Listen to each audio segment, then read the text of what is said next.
bakunzi ba shene yacu, rero nkuko twe twabwiye yuko tugiye kuraba ahantu bariko barimba kugira ngo bashikire amazi, ahantu bita mu Gakono. Rero twari turahageze na mpande yaho, aho biboneka yuko bari barashikiriye amazi, mugabo reka tubashikire batubwire, kuko turavye ibivu biri ngaha biraboneka yuko vyavuye ahantu mu mazi.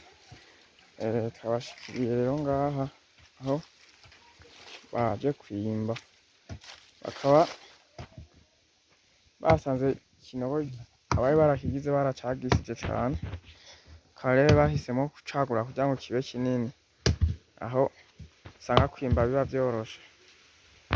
Urabona iseme ngiyo barimwo barongezaho kugira ngo kibe cagutse, n'amazi aduga ari menshi. Naho gushikira amazi yo urabona bari bahashikiriye, kuko uravye ibi bivu, ibi vyondo vyavuye nyene ahantu hari amazi, urabona ko ari nk'ivyondo bikanyaze.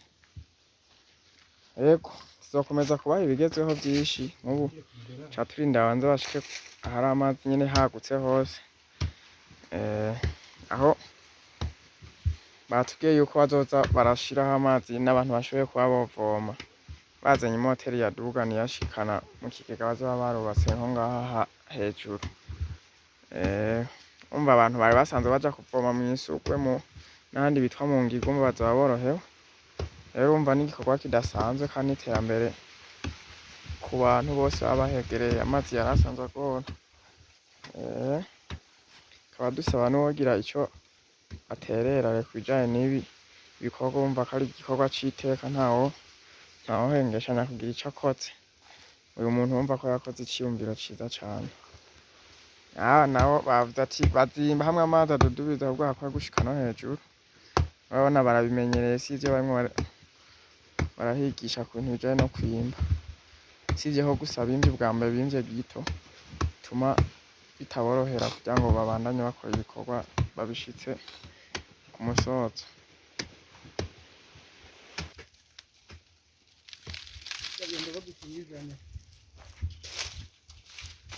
Rero aho tugiye kuraba hirya yaho, aho basize ahantu boshobora kuba bokubaka akazu ka sugumwe, kugira baba baza kuvoma ntibonone impande yaho, aho barimwo barakora ibindi bikorwa bitandukanye, kuko ahantu haba hari umugezi, haba hari urusengo, haba ari ahantu hakeneye isuku kugira ngo batonona amazi yaho. Aho niho bimvye bozoshira akazu ka sugumwe, hano naho barimvye ntako hatagize. Ego hano hashika nko ku metero, uravye nk'imetero zishika nka 4 n'inusu, urumva ni 4 n'inusu, si zike. Ahantu hahurira abantu ntiziba ari zike. Urumva ni ibikorwa vyiza cane kandi vyateguwe, bifise intumbero y'iterambere. Rero mukaba muzokomeza gukurikirana ibizoza birabera ngaha mu gihe bazoba barahejeje, kugira ngo tumenye uyu mugambi aho ugeze. Tukaba turangije tubashimira, tubahamagarira gukomeza kubana natwe mu bikorwa vyacu vya misi yose. Neza gigwe.